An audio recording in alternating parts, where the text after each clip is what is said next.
Let me introduce Šejla. She's an artist from Sarajevo.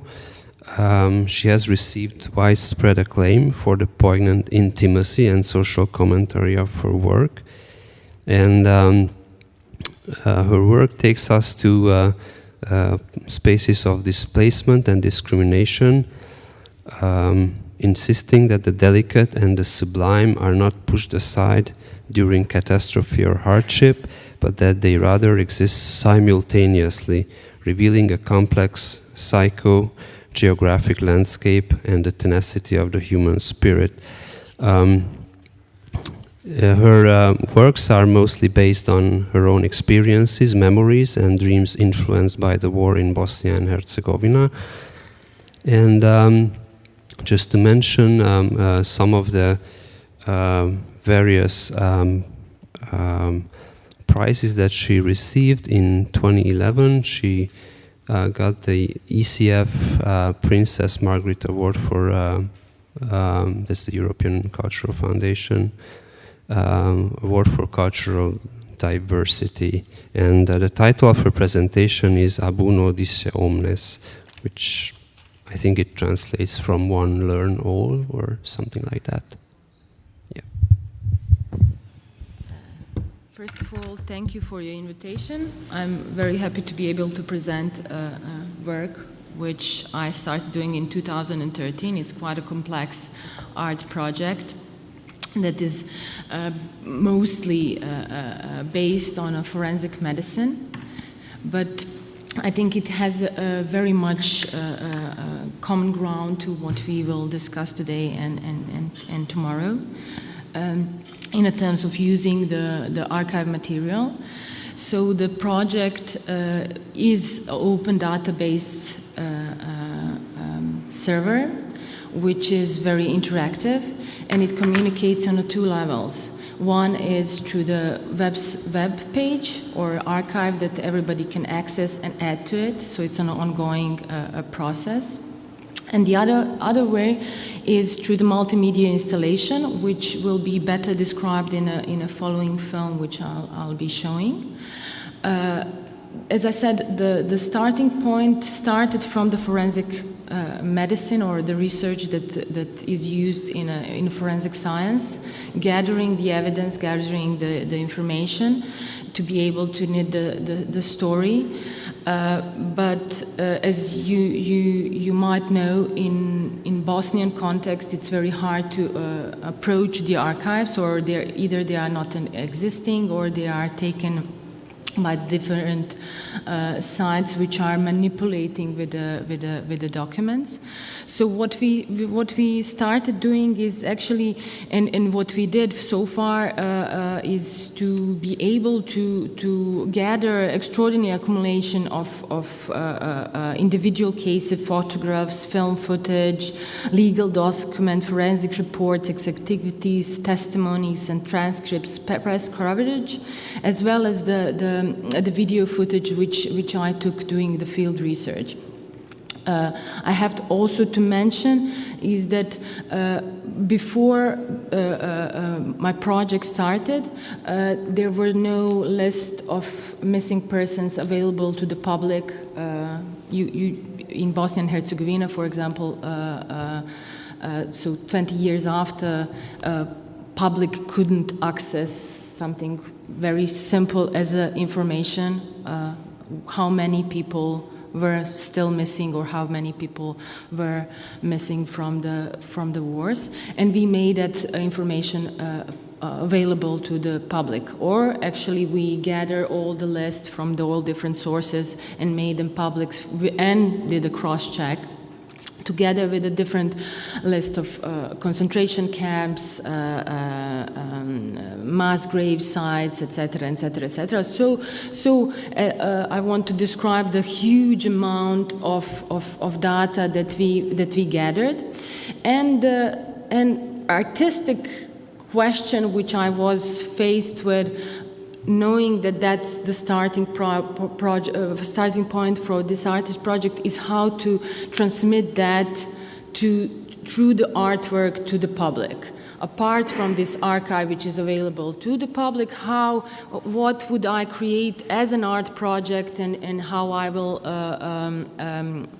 show that to the public in the art context and a social context in general. So now I will show you the documentary which I think better describes the project. It is very much about Bosnia and the war in Bosnia and the genocide, but later on I will just tell you more about the process, how we conceive it, and the subject which is more related to our panel.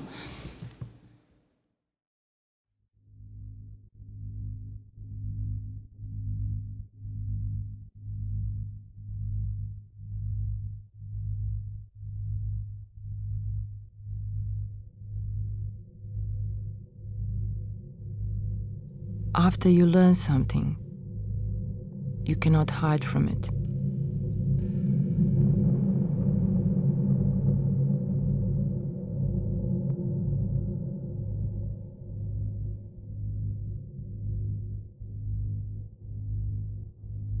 It was important for me to create a work which would not shock people.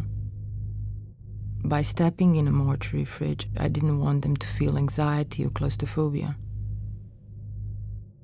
I want them to understand that they are in a place that keeps precious things, once human remains, now information. The starting point of the projection is more than 32,000 video clips, equaling 88 hours of continuous stream of viewing footage. Because of the randomness in which the clips are played, it's impossible to see the same thing again.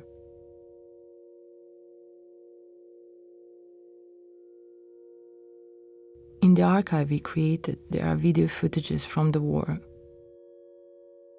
photographs, news reports, but also legal and military documents, forensic reports, testimonies, lists of missing persons, interviews.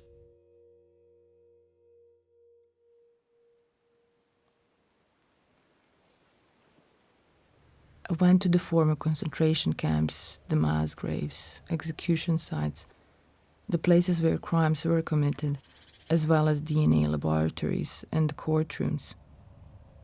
Each piece of evidence, each single person, or the location is just a small knot in a huge web that we create.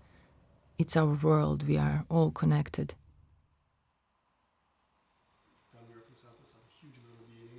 I worked very closely with the ICMP. They were very open for collaboration and they helped in the development of this project. I was able to learn about the process of identification and the process of DNA matching. It was important to understand how forensics developed thanks to these Bosnian cases.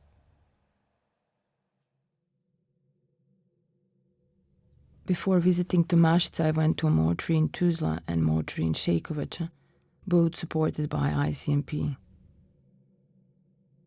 I saw hundreds of human remains that still needed to be identified. I had a chance to see many personal belongings found next to the mortuary remains.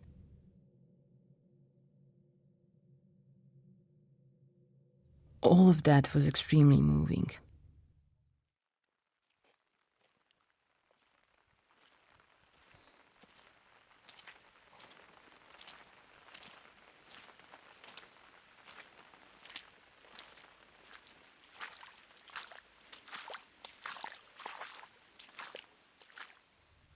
Coming to the site where 434 bodies were hidden was very difficult.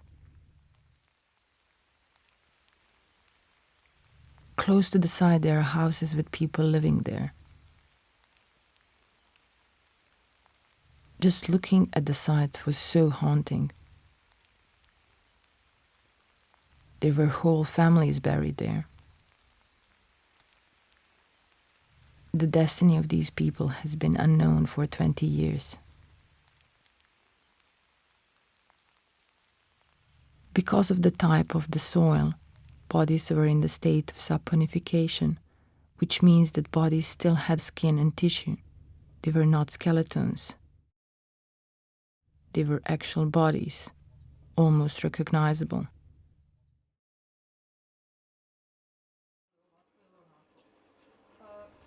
To understand the scale of the crime, it's important to know that there are more than 3,000 mass graves in Bosnia and Herzegovina. 20 years after the war, of 34,000 missing persons, there are more than 9,000 people still missing. Unfortunately, most of them will probably never be found. The difficult thing for me is to look at the landscape in Bosnia and not think about what it's hidden.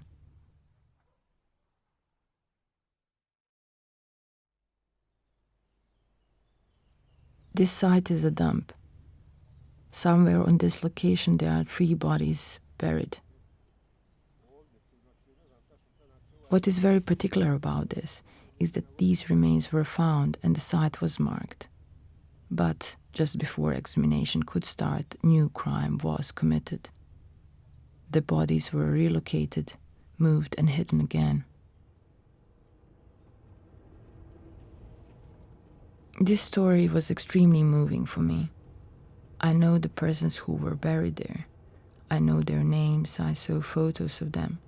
I know their family history.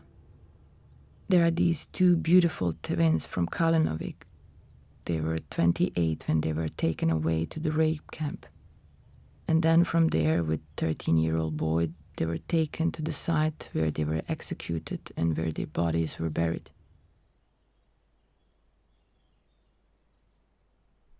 The crime continued by hiding the evidence, by hiding their remains.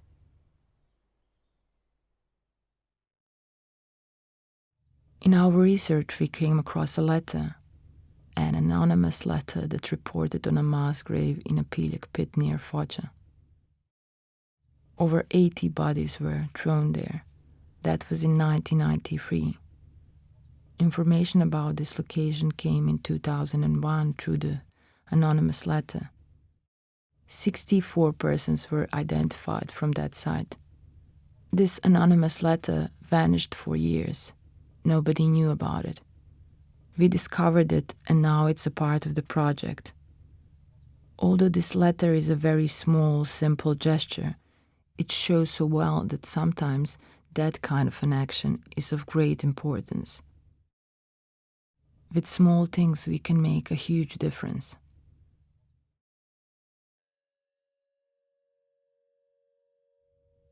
We are used to being led through the story, led through information. Even if I wanted, I wouldn't be able to make one narration out of the video clips. Each clip connects to every other. It is impossible to create one linear story, same as our memory function. Film should be seen as a document or an evidence. The square format and the hand that shakes. Even if not obvious at the first sight, the movement of the hand that records and the eye that drifts is there. It's integrated in the work.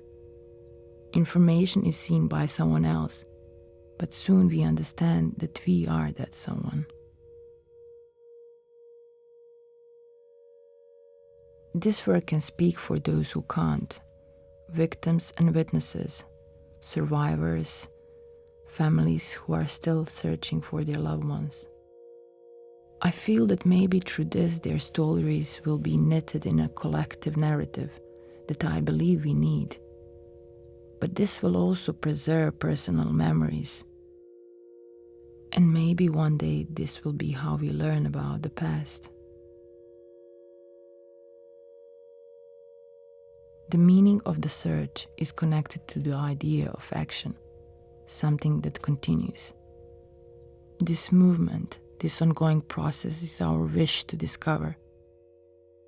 It's not only a search for a truth, but a search for information, a search for a memory.